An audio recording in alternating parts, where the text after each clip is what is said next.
नमस्कार। आज के इस विशेष विश्लेषण में आपका स्वागत है।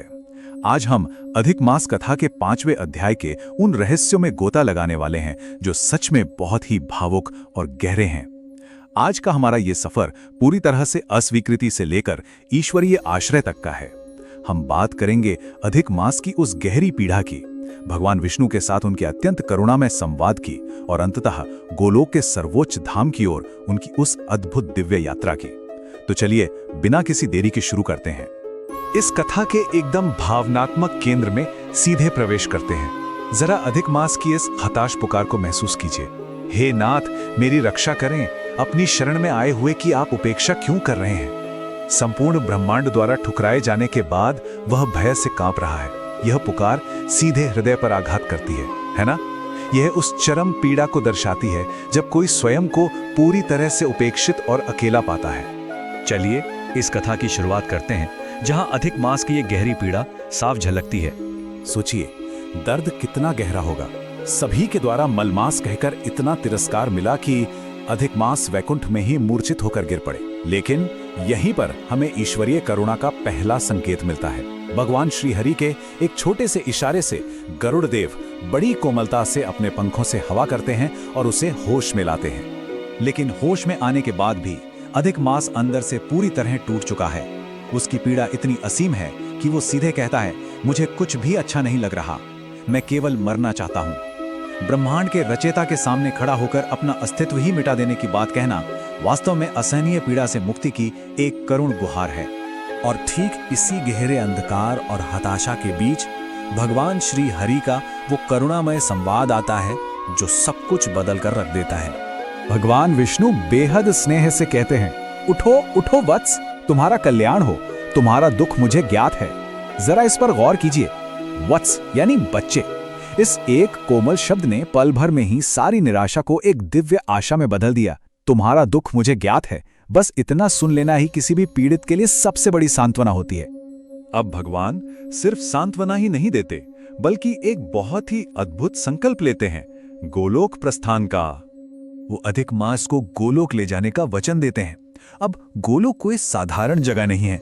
ये इतना अविश्वसनीय रूप से दिव्य है कि महान योगियों और तपस्वियों के सपनों तक में इसकी झलक नहीं मिलती। ये भगवान का वो शाश्वत धाम है जहां वृद्धावस्था, मृत्यु और भय का कोई नामो निशान नहीं है। जो अत्यंत दुर्लभ है वो आज भगवान की कृपा से इस दुखी मास के लिए सुलभ होने जा रहा था।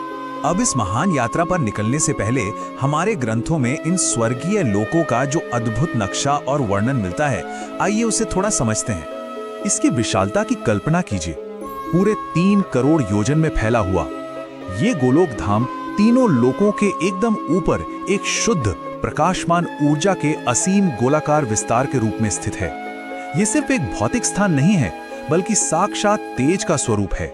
अब अगर हम इस खगोलीय ब्रह्मांड में थोड़ा नीचे की ओर देखें तो हमें एक बहुत ही सुव्यवस्थित दिव्य सृष्टि नजर आती है। गोलोक की परम धाम से ठीक 50 करोड़ योजन नीचे ब्रह्मांड के 2 और अत्यंत भव्य लोक मौजूद हैं।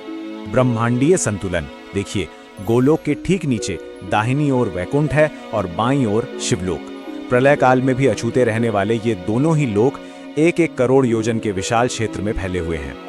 इन लोकों की भव्यता वहां रहने वालों से और भी स्पष्ट हो जाती है। एक तरफ दाएं भाग में चतुर्भुज वैष्णव हैं जो पीले वस्त्र पहने शंख, चक्र, गदा और पद्म धारण किए हुए हैं।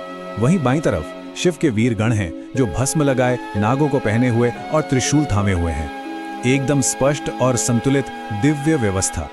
चलिए अब वापस ऊपर गोलोक की ओर चलते हैं, जहां इस पूरी यात्रा का लक्ष्य यानी भगवान श्री कृष्ण का सर्वोच्च स्वरूप विराजमान है।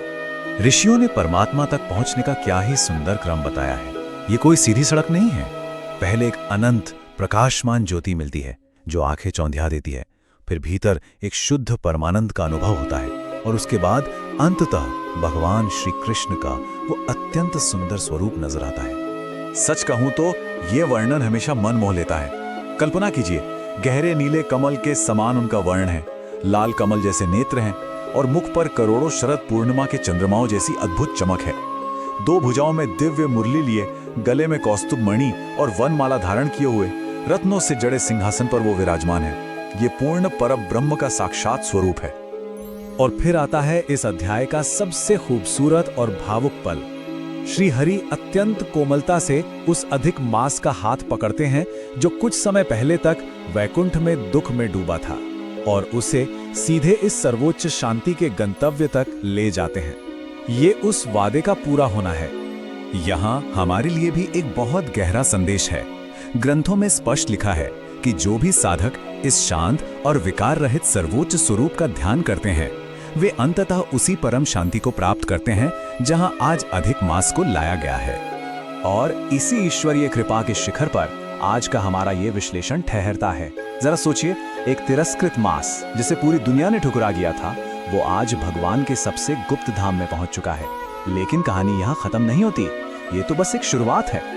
अगले अध्याय में क्या होगा जब साक्षात परम ब्रह्म श्री कृष्ण अपने इस नए समर्पित अतिथि से बात करेंगे, उसे कौन से अप्रत्याशित वरदान मिलेंगे? इसी सवाल के साथ मैं आपको छोड़े जा रहा हूं। हमारे साथ इस कथा के अगले चरण में जरूर जुड़िएगा।